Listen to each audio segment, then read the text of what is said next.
Fight fans, what's going on? Just finished checking out the Leo Santa Cruz Carl Frampton featherweight championship fight. I'm going to start out by saying that I picked Santa Cruz to win this fight by unanimous decision. I thought that Santa Cruz would be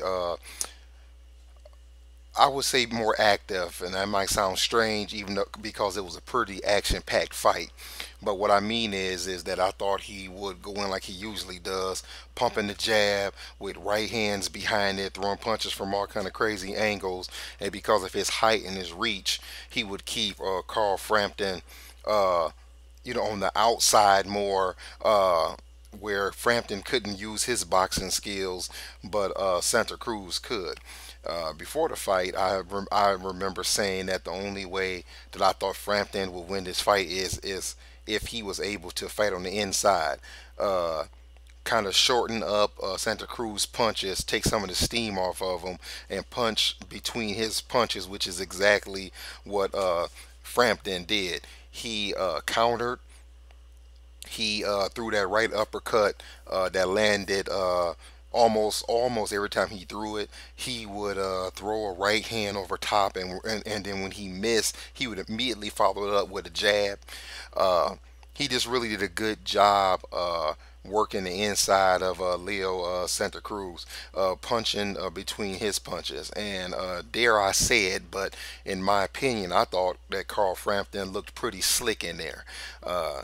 I've never really heard anybody describe him that way, but I thought that his defense was beautiful in there. He did he get hit? Yes, because you're not gonna fight Leo Santa Cruz and not get hit. The guy just throws too many punches. But I believe that Carl did a good job of slipping punches, uh, throwing his own punches and backing out fast enough before Leo could extend and hit him. So all in all, it was a good fight. It's actually a fight that I would not mind actually seeing again. It was worthy of it's worthy of a rematch. At the end, with the scorecards, I thought it was going to end up being a draw, just all the way around. All three judges, 6 rounds to 6, because Leo really turned it up. In my opinion, in rounds 10, 11, and 12. And I thought that that might have closed the distance, but it didn't. And Carl pulls out a great victory. And he said beforehand in some interviews that he thought that he would be stronger at featherweight, and I think that's true. A lot of times you hear guys say that, hey, well, I'm going up from middleweight to super middleweight, and I'm going to be stronger because I don't have to cut weight. You hear that all the time. But Frampton was right. I mean, he, in my opinion, did look strong in there. Of course, he's short. He has those short arms, and he's short in height. But I do believe his power carried up in weight. And that brings us to what's going to happen next. If you don't see a rematch coming up with he and Santa Cruz, the fight that I would like to see, hands down, is the winner of this reported upcoming Lee Selby Gary Russell Jr. fight.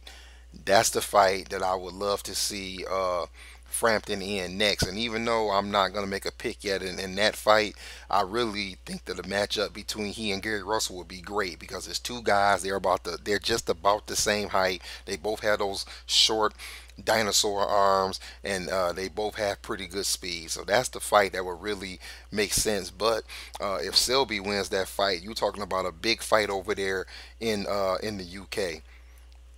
That was pretty much it. It was a good fight. The fight actually was a lot better than I thought. I didn't think it would be a terrible fight, but on a scale of 1 to 10, honestly, I was expecting it to be about a 5. And in my opinion, the fight was an 8. It was an excellent fight, a good night of boxing, and that's about it. All right, y'all. Catch you later.